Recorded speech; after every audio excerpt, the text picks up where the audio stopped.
Welcome to the Too Bad Eugene podcast. Let's talk Too Bad Eugene. All right. Hey, welcome back to the Too Bad Eugene podcast. This is season 2, episode 2. I'm Adam Nye. I'm Jason Reagan. We've been having serious technical issues. We tried recording this episode last Friday, lost it. We've been trying tonight for it's 45 minutes, and we've lost Sam. We didn't even have Calvin. So for right now, you're getting me and Jason. I'm hoping Sam might join us. We'll see. Hopefully this show we'll figure out our technical issues as we go. But we do want to let you know about things we have coming up this week. It's a fun week. This is coming out on Monday, April 15th. And this Thursday, the 18th, we are playing. Too Bad Eugene is playing at the Blue Lagoon in Santa Cruz with our friends Give You Nothing, and then Love Equals Death, who was on the Great Fat Records back in the day. We'll be talking about that record label a little later on, and the Tremolos am I still here? Yeah. I glitched for a second. You're not. So we're also playing with End of Pipe and the Tremolos. So come down to the Blue Lagoon on Thursday. And then, hey, I don't even know if Jason knows this. On Friday, our new Fool's Gold music video will be dropping on the People of Punk Rock YouTube channel. Very excited about that. It's pretty fun. Our third... We put some work into that. We traveled a lot to do that. Location shooting for this video. Our third music video. Can you believe we have 3 music videos?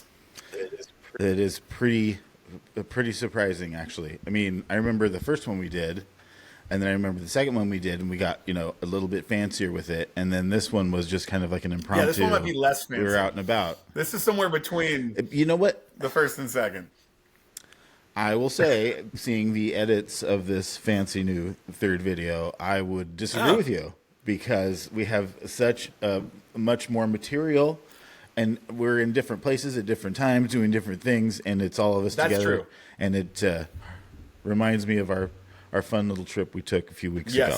Yeah, multiple locations, multiple cities, different states. So that's kind of fancy.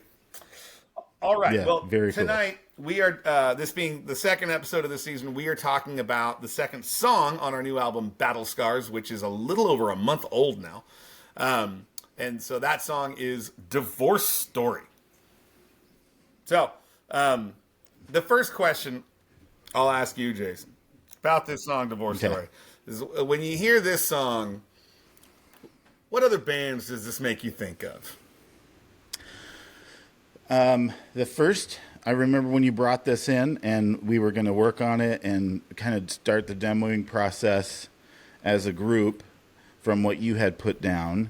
The first thing that came to my mind was my favorite, Goldfinger. It's a very Goldfinger kind of a progression, the speed, it right down the middle. It almost, to me, sounds like the same chord progression as Here in Your Bedroom, which is a little bit of a different style punk song, but right out of the gates, and I was in immediately. That's funny. Loved it. So those of you who have listened to season 1 of the podcast, Jason is on I want to say episode 13, 12, 13, something like that. It says featuring you'll hear his whole Goldfinger story. I don't really know Goldfinger's catalog as much. For me, when I hear Goldfinger, I think Tony Hawk, Pro Skater, Superman. Divorce Story doesn't remind me of that. I'm more familiar with Goldfinger's last 2 records, the Mike Herrera era of Goldfinger, which I love. I love those records. So I'm interested to hear from listeners. Maybe let us know on social media if that comparison holds. I find that interesting. It's not the first thing I thought of, for sure. When I What did you think of, or what did you, so you wrote Yep. this thing? What was the inspiration behind that? I'll be Musically? honest, like for me, it was totally the classic era of Fat Records. It was Lagwagon, No Use for a Name, and maybe a little bit of No Effects. But Lagwagon and No Use for a Name were for sure like forefront of my mind. I was like, I want to write a song that reminds me of those bands.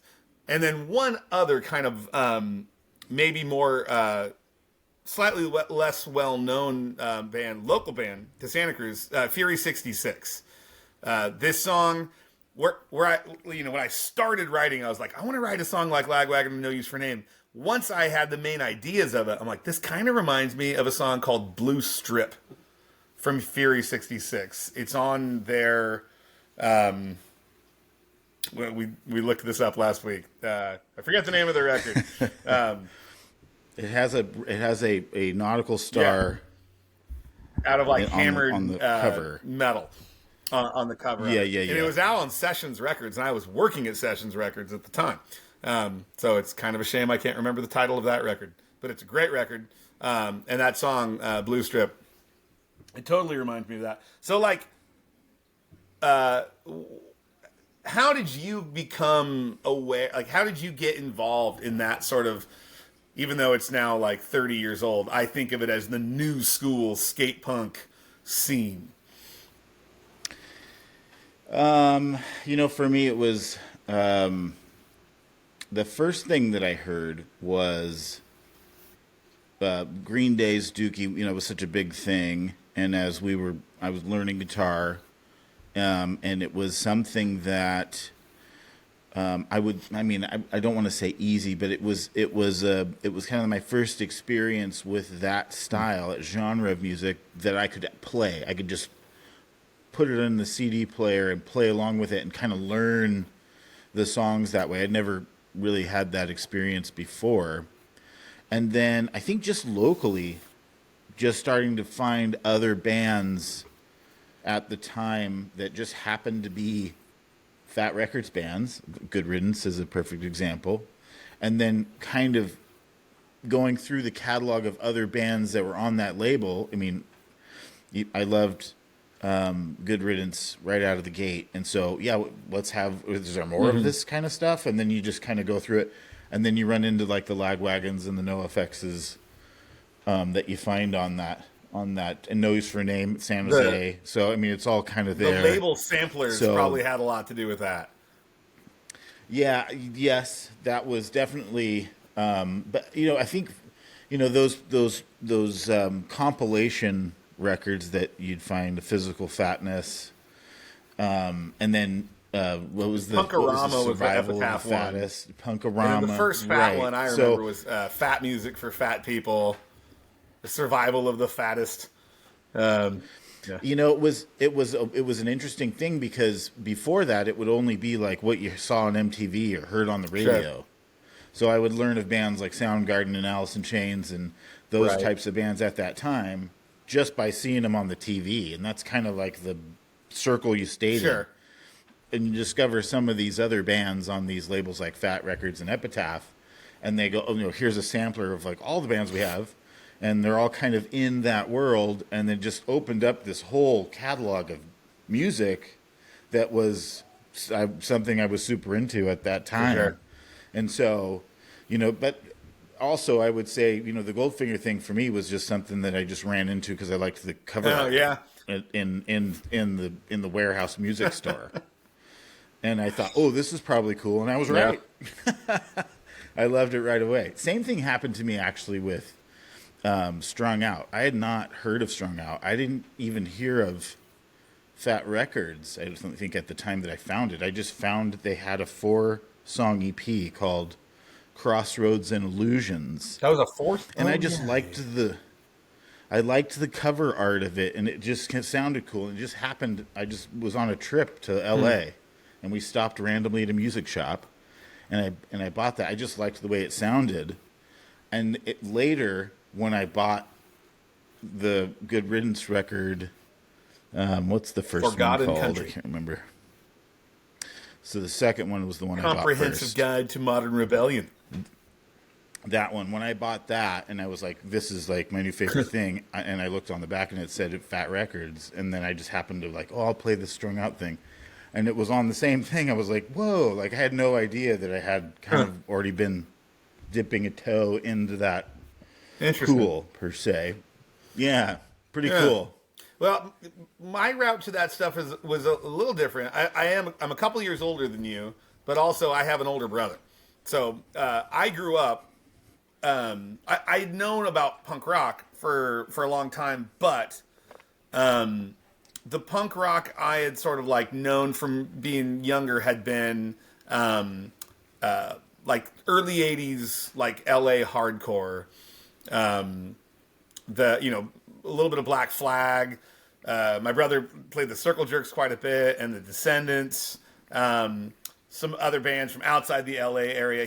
7 Seconds he was really into. Minor Threat from DC. So all of that stuff. It's very lo-fi, you might say.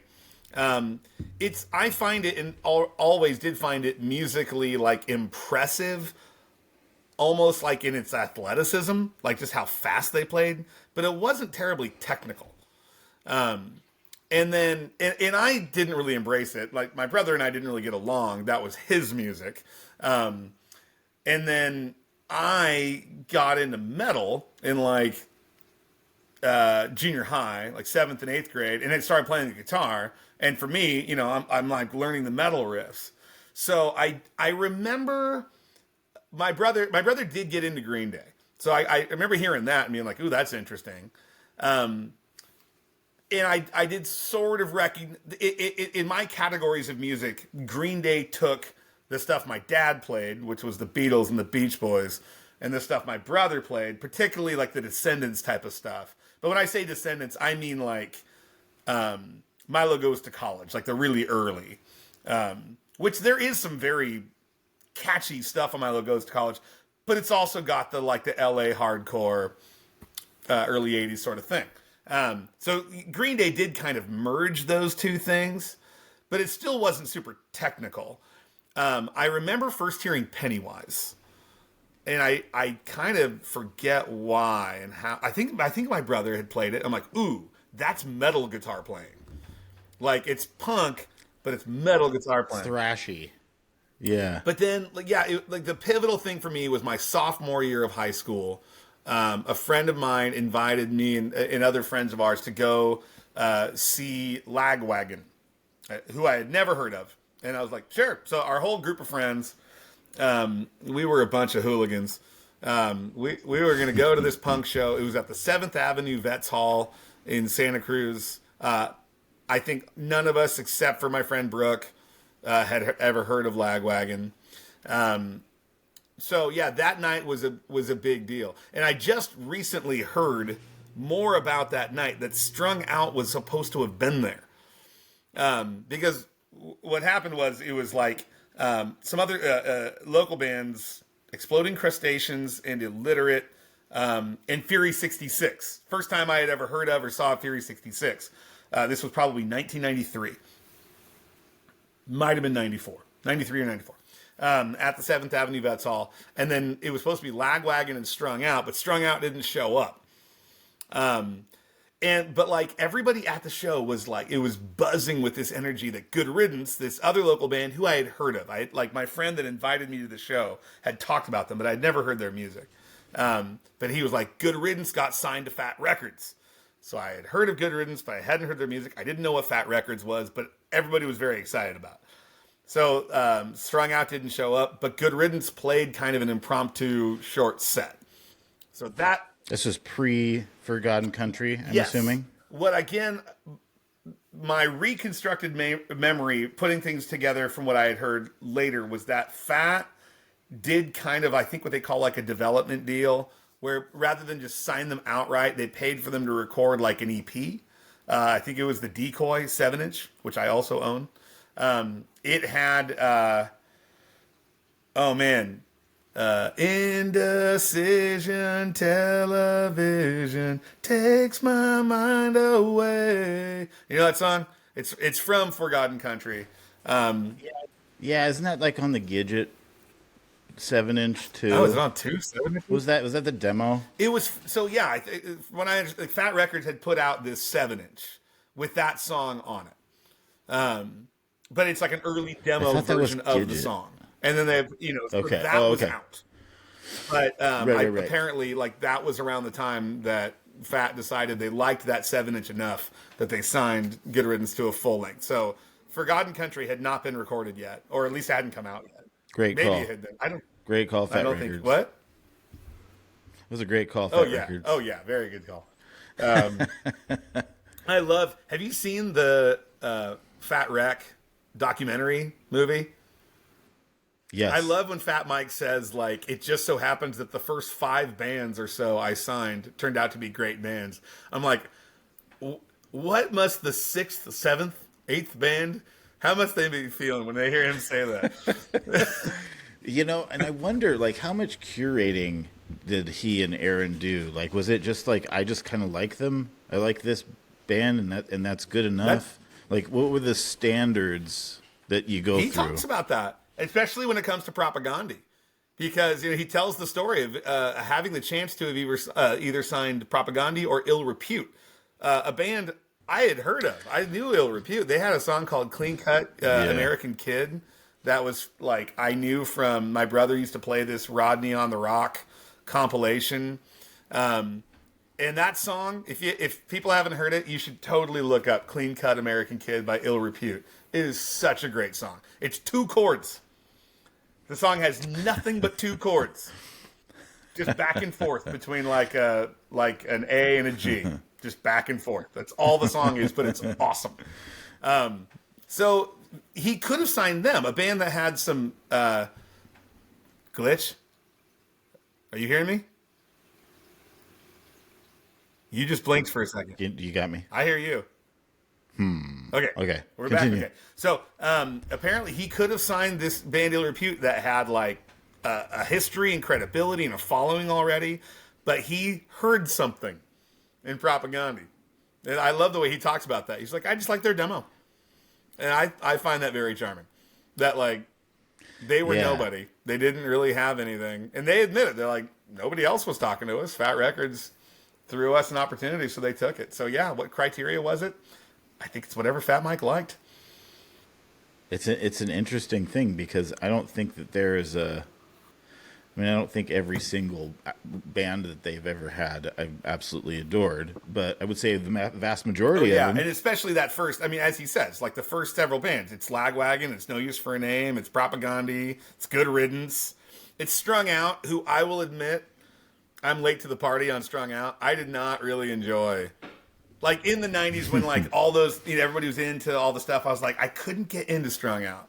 It was, it's been like in the last 10 years. Their more recent stuff I really like. Which is interesting because you talked early on about how like much metal was your thing. And then that's like the most metally Fat Records band. Not vocally. Well. The riffs, it was super riffy, that's true. I did love Solitaire. And that was on one of those Fat comps. I used to listen to Solitaire all the time. But like that was this super poppy song, and most of their stuff really wasn't as melody focused as that, I didn't think.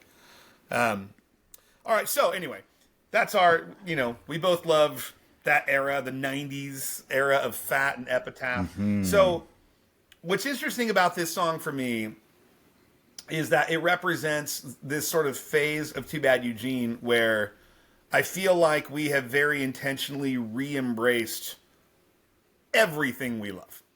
Whereas when Too Bad Eugene started, I was pretty intentional, and I think Andy was too, Andy Snyder. We were like, we want to make this band sonically distinct from Craig's Brother.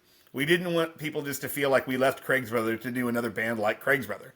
We loved Craig's Brother, but like Craig's Brother had its set of influences. We wanted to intentionally shift where the influential focus was from those Fat bands to more classic.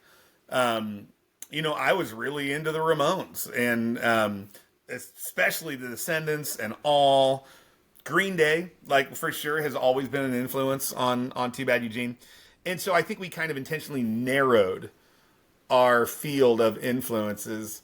And in this era of the band, I feel like there's no need to narrow ourselves. We're like, why? Why pin ourselves down to a single tempo or feel? So we experimented on the last record, Distance, a little bit with that kind of double time. We had that song Stuck. Back to Life is a little... Neither of those are like quite this fast. Get Back There is faster, but that one has kind of an intentionally more old school, like late 80s Bad Religion feel, kind of Suffer, No Control era Bad Religion feel. Whereas, yeah, on this song, it was like, all right, let's just unapologetically, you know, we've played a show with Craig's brother. I hope we end up playing a lot more with Craig's brother. We're like, we love the same stuff that these bands are doing. Let's just re-embrace that. So I kind of love that this song, among a few on the new record, kind of represents that.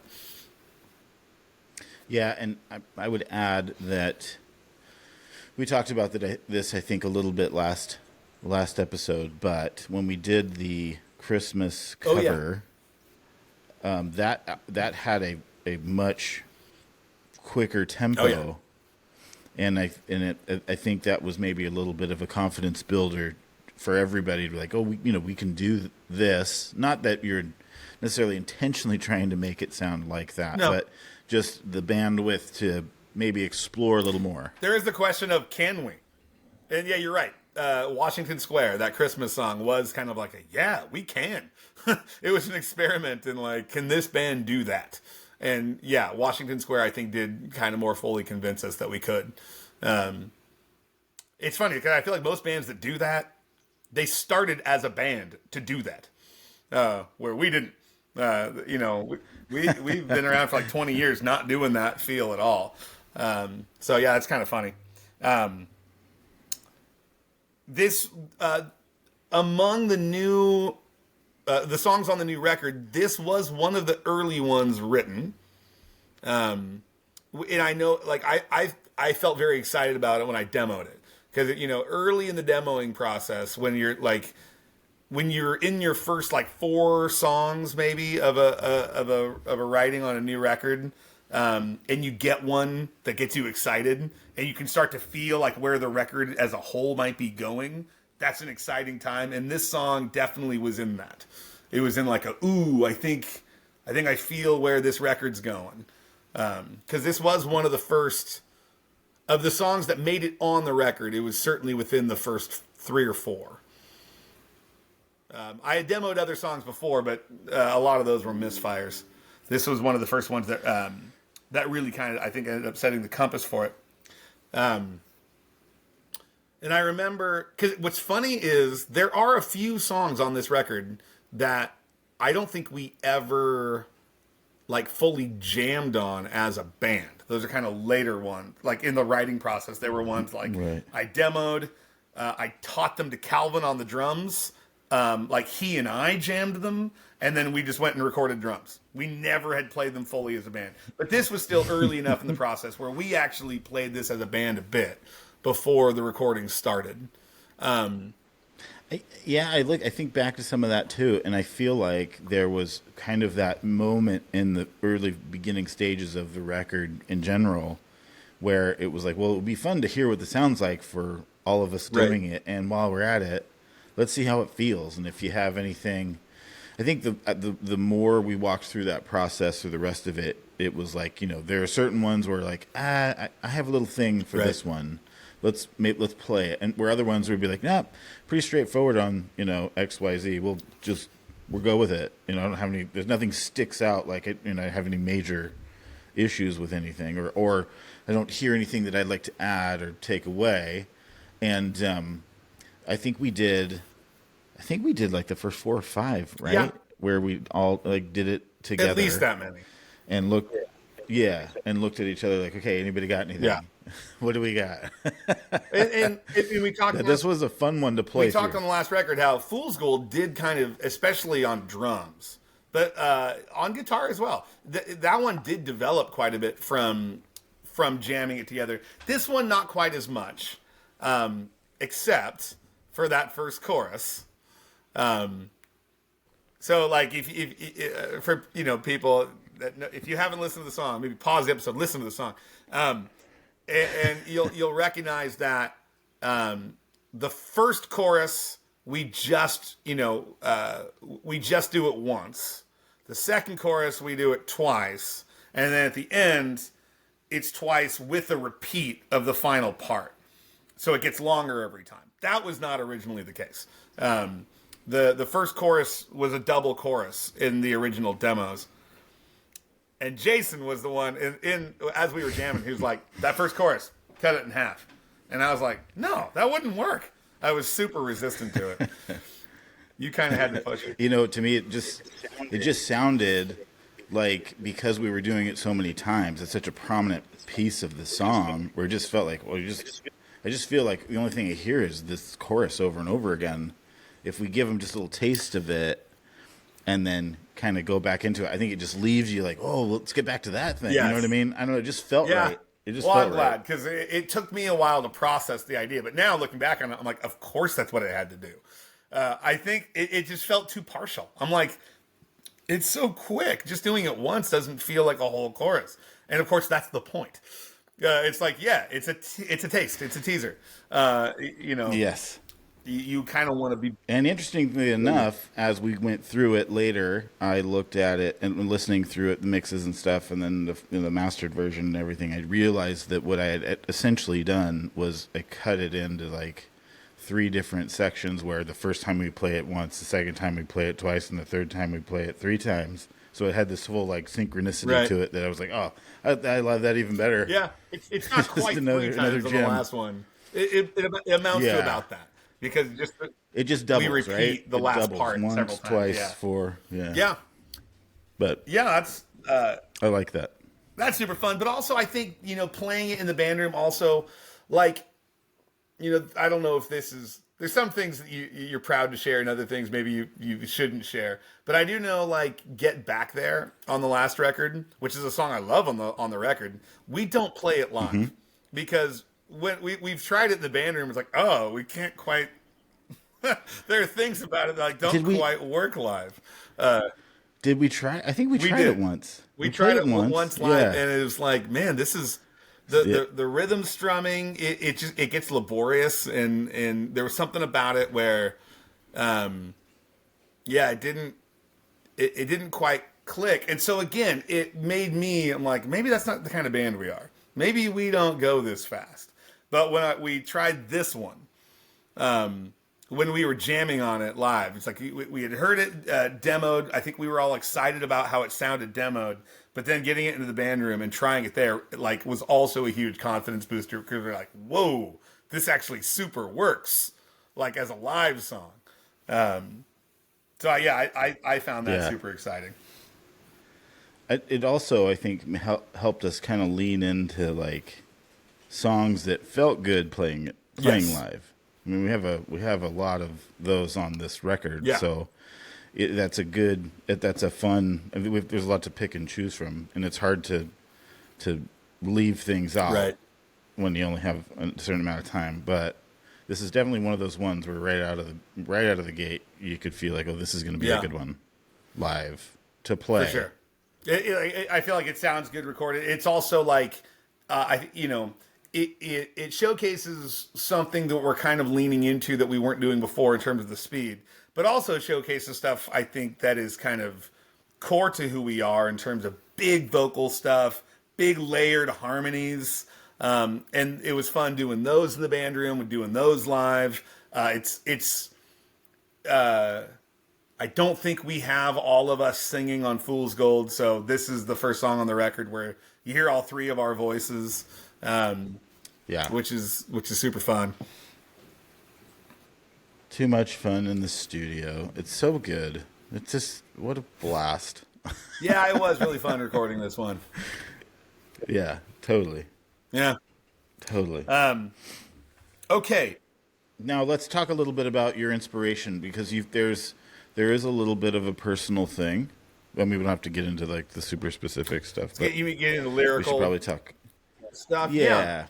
So what's interesting is, like I said, we this is our second attempt recording this episode. As much as we're just chatty. We already did this. Isn't that funny?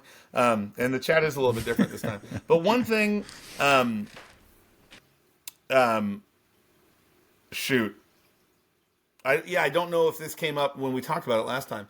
Was like this song really does begin what I think of as like the Battle Scars songs.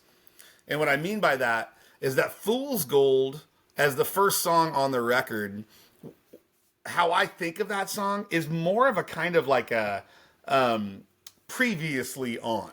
You know, when you're watching a TV show and it kind of recaps what came before? I kind of think that's what Fool's Gold does on this record. It kind of recaps the main theme of distance, right?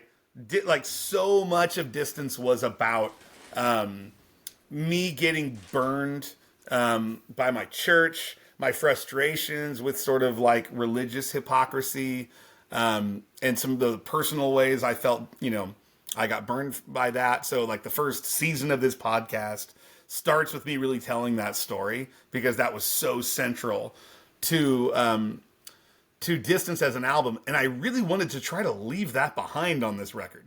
I didn't want this record to be about that. So it's kind of funny that Fool's Gold is, because Fool's Gold is sort of about that. And I talked about this last time, but I did not start Fool's Gold trying to be about that. It just kind of became about that. I'm like, all right, I'll do one. So Fool's Gold recapped that whole thing of like religious hypocrisy and getting burned by it, but it also serves as sort of a foil, like a kind of a counterpart to what this album was really going to be about. Fool's Gold is about false love. It's about, you know, those places we might look for love, but when when the bite comes, when you really, when push comes to shove, you realize this is not where the love is in your life. And where most of Battle Scars is going to be about what love actually is. It's going to be about the relationships where love is really involved. And so what I mean by Battle Scars as the title for this record is like the wounds, the pain that's inflicted, not by the people who burn us or bail on us, no, but from like the genuine love in our life. I don't think it's possible to love someone without that involving some pain. And that's true in lots of different ways. And so that comes through in this record in various ways. And so that theme will keep coming up in our future episodes. But this one, so I think this song starts that. This Divorce Story is track 2, but to me, it's kind of the beginning of the Battle Scars songs. Because not everything on their record is about that, right? There's some songs that aren't necessarily about that, but quite a few of them are. I would say right. It's the main like organizing idea of the record, and this song very much falls into that. Kicks off that theme. Yeah. So this one is, it's about. So it's called Divorce Story. That worried some people. I did get. When we first released, like social media announcements like new single coming, Divorce Story, which is a play on track 1 from our first record, Wedding Story, which I thought was so clever. Because when I demoed the song, it was called She Left, right? When I first sent you guys the song, I think it was just called She Left. And it was later that I had the brilliant idea. I'm like, hey, it's about divorce. We have a wedding story. This one should be called Divorce Story. And of course, Wedding Story is about my wedding. And so I think when we announced that we had a song coming out called Divorce Story, I got a few messages from lovely people that are friends, but not like local friends who are like always involved in my life. They're, and they were like, dude, what's that song about? I'm like, don't worry. It's not my divorce. Not to make light of it, but it's about, it's not about a single divorce. It's about, I had about 3 different close people in my life at different levels of proximity, but a couple of them very close, went through divorces in what I found to be eerily similar situations within about 3 years of each other, where the wife left the husband under circumstances of having just kind of felt a little stifled by it in ways that the guy knew not everything was perfect, but was still pretty blindsided. Where the woman was like, "I'm done," and there wasn't sort of a build up to it. Again, at least not from the guy's perspective. Of course, in retrospect, they can see how there was, and of course, from the woman's perspective, there was a build up. But yeah, so having a friend go through a divorce is one of these things I'm talking about. When you have a friend that you love and they're going through something that hard, it's hard. Yeah, I think it becomes hard for your whole community, your whole circle of friends. But that, and I know I'm kind of dominating this. I just feel free to jump in if you have thoughts or questions or anything. I just kind of thought. No, I think what I like about it is, like you said, it's more of what you're doing on this song is you're not necessarily telling or writing something based on something that's going on in your life, where in some of your past songs it's very like, this is a thing I'm going through right now, and so I'm putting it down, where this there's more storytelling going on here. And that's true of what I think of as like the Battle Scars songs. It's more about other people than it is about me, but it's about me because it's about the people I love. Right? Sure. Yeah. But with this one, it was tricky because I wanted to tell this story, and I felt like the story was very emotional, but it felt really important not to write about the emotions, right? Like when your friends are going through a divorce, I think it's a really rare situation that you're friends with both parts of the couple equally. Usually you're closer with one than the other. And so there's a kind of taking sides that happens, and that can become pretty toxic, right? Where you're taking sides in like a judgmental way. I think when it's healthy, you realize they're like, well, yeah, I'm taking sides in the sense that I'm going to be by my friend's side. Like, that's where I'm going to be. But that doesn't have to mean, from my perspective, they did everything right, the other person did everything wrong. You recognize there's two sides to every story. You realize both sides of, both parties here are hurting. It doesn't necessarily matter. Sometimes it really does matter who was at fault and who is the victim. Sometimes that's the reality. There is, in an abusive relationship, there is a victim and a victimizer. Other times, it's just messier than that. And don't you feel like this is also part, like, this is a sign of like how much you care about the person that you kind of stick with? I mean, I think in any scenario, what happens is you know one person more than the other, and that's kind of where you go. Yeah. So so that was kind of what I felt in this song was like, I need to, number one, it's not about me, so I don't want to talk about how it feels to me, but neither do I want to, make it come across like she's a bitch. That's not the point of the song. The point of the song is my friend is really going through something. And so I need to narrate that perspective. I need to narrate that reality without like interjecting too much commentary on it. And that's, I don't know, that it was just sort of a weird, it was kind of a restrictive thing to do lyrically, but I felt like it was important to restrict myself that way. I in this weird way, it felt like the emotion carried through stronger the less I tried to say emotional things, either about my frustration or about, a guilty party and what a horrible thing they did. It's like, no, what I'm going to talk about is the horrible thing my friend is going through. And so part of that is wanting to... So we have kind of a theme going on here between Wedding Story And then on the last record, we had Deconversion Story, which those two songs are only related by having the word story in it. Right. Whereas, like on this song, I wanted to try to apply what I felt like were some lessons learned from Deconversion Story. Where I really love Deconversion Story. When I listen through Distance, I really love that song. I love playing Deconversion Story live, though we're not playing in our current set. Don't expect to see it Thursday if you come. But that song was about, again, narrating something without my intention. You know, I'm narrating a person's departure from the Christian faith, and I was trying to do that without judgment. I was trying to be like, I understand. Like, I'm telling the story where a person would want to leave the Christian faith in a way where it's like, I kind of get it. Like, why the world would seem bigger because of the experience you had growing up, that you would need to leave all that behind just to, like, feel a sense of freedom.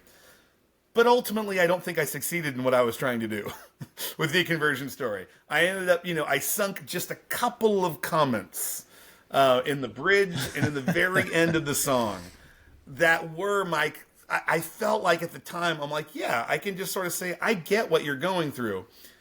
If you don't mind, I might add that this might not be the end of the story. That maybe right now you feel like you have to just abandon everything you were taught growing up in order for the world to feel real to you.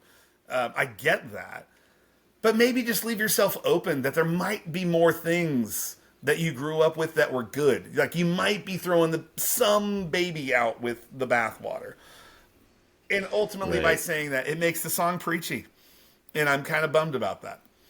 And so I really wanted to try to avoid that on this song. I don't know if I necessarily picked that up.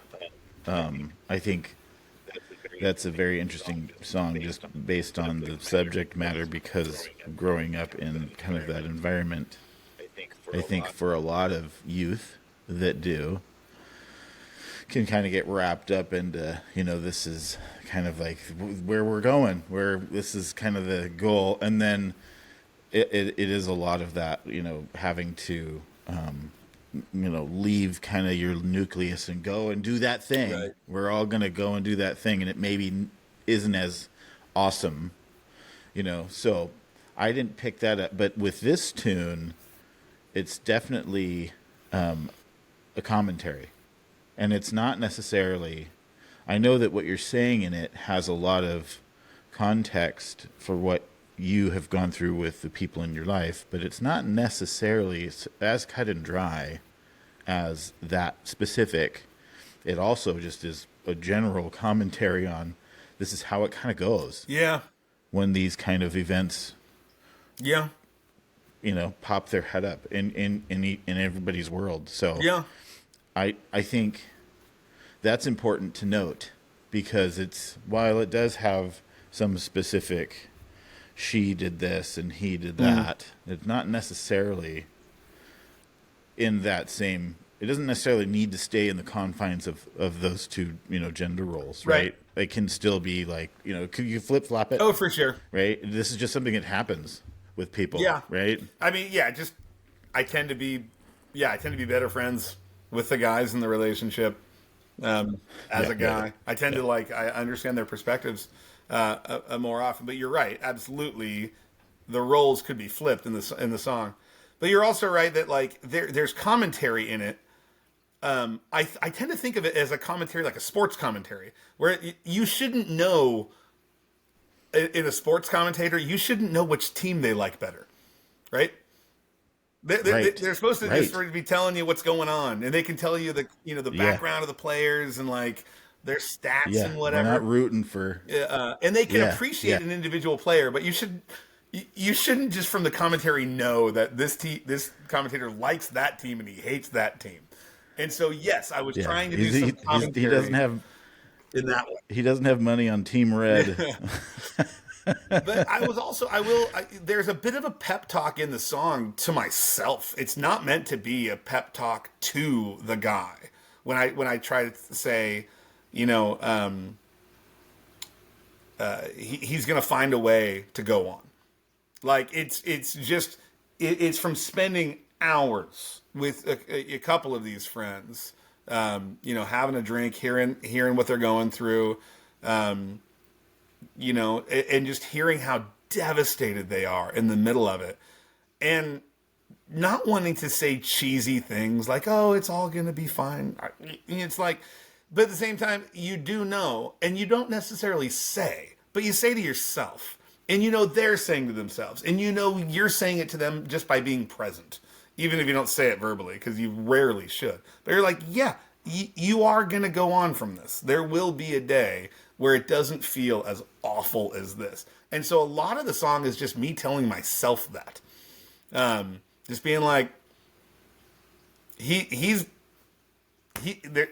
especially there's kids in the mix. Like, he's going to press on. He has to. Right. And it's funny. It's like I let myself say that much, which is so little. That's so little to say. But restraining myself to only say that. It really, like, I will say there was a bit of deconversion story in my head. I'm like, I said too much in that one. And this one I want to say a little bit less. And that probably sounds like a strained parallel. But that was what was going on in my head when I wrote this one. It's like, well, yeah, I'll tell you, it turned out great, and I think it's I think it is well received. We've played it a few times live, and it seems the response has been really good. It's so fun live, and it's tons of fun to play live. Tons of fun, and it does get responded to well. I will say, I have yet to see a circle pit to it. We need probably, we need to get those, Mike Carrera, if you're listening, we need to be opening for MXPX. We need that big floor. Oftentimes we're playing to a bit more intimate rooms, which I love. I love playing to smaller rooms. But if you got a circle pit going at some of the places we've been playing over the last couple of months, you destroy the place.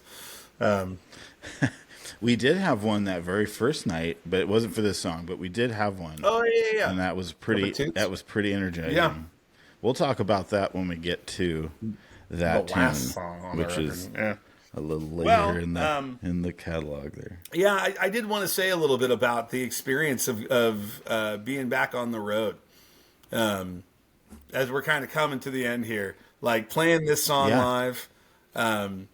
Especially with the video, you guys are going to get to see at the end of this week. We were talking about at the beginning of the episode.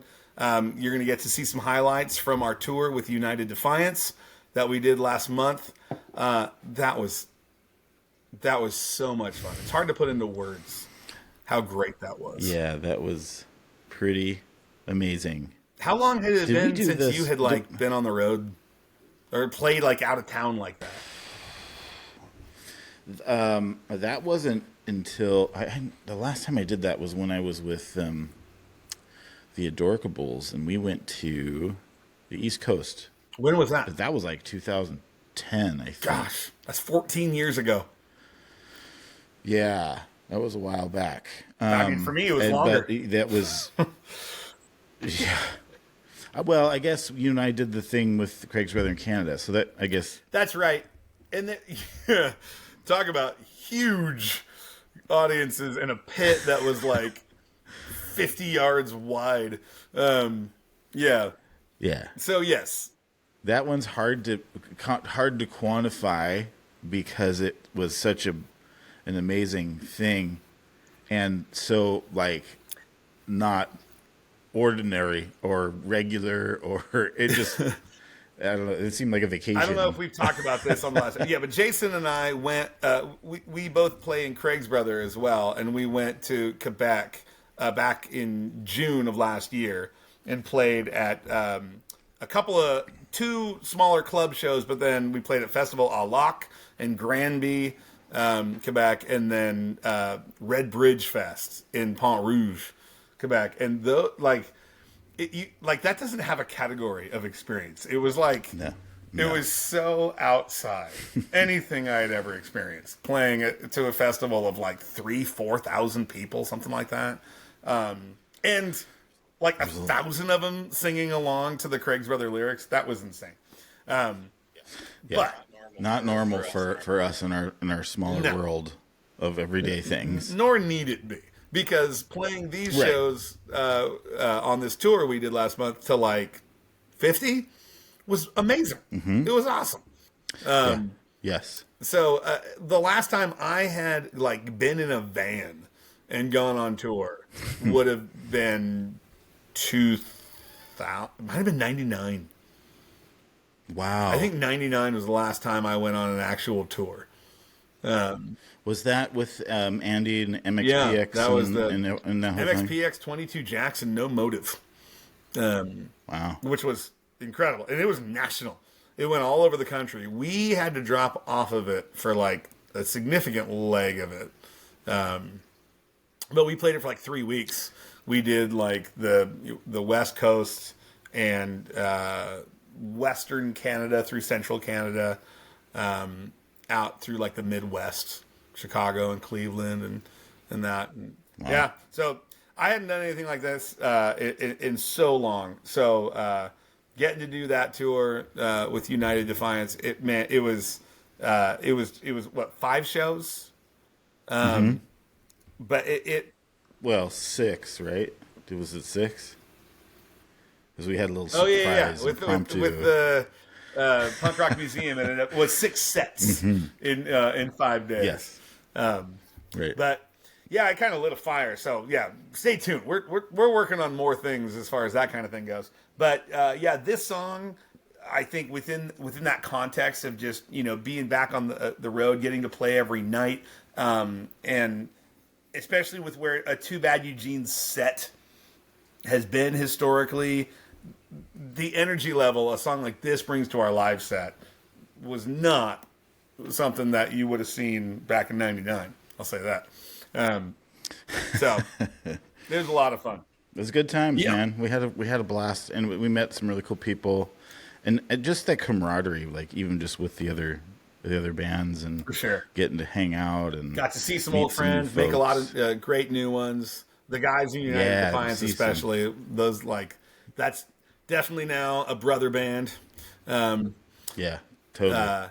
So yeah. Anyway, if any of that is sounding exciting to you, come down to the Blue Lagoon this coming Thursday, April 18th. We're getting to play with another band I think of as kind of a brother band, Give You Nothing. This will be like our yeah. 4th or 5th show with them. Love those guys. Their guitar player, Ulav, mixed our record. So that'll be super fun. Yeah, I'm looking forward to high-fiving that Heck kid. yeah. He did such a great job. So, All right. Well, I think that about does it for this second episode of the Too Bad Eugene podcast. We'll be back next week, hopefully with Sam and Calvin. And we'll be talking about what's track 3? track 3 is something that we're actually going to play, I think, this For the first week. time live. For the first time live. Yeah, that's You Won't Know Me. And You Won't Know Yeah. Me. So we'll see you then. Have a great. It probably will be 2 weeks. It was 2 weeks since the last episode. I think it's gonna be another 2 weeks till the next episode. After that, I think we're gonna try to get them more regular. But have a great 2 weeks. We'll see you then. Bye bye. See ya.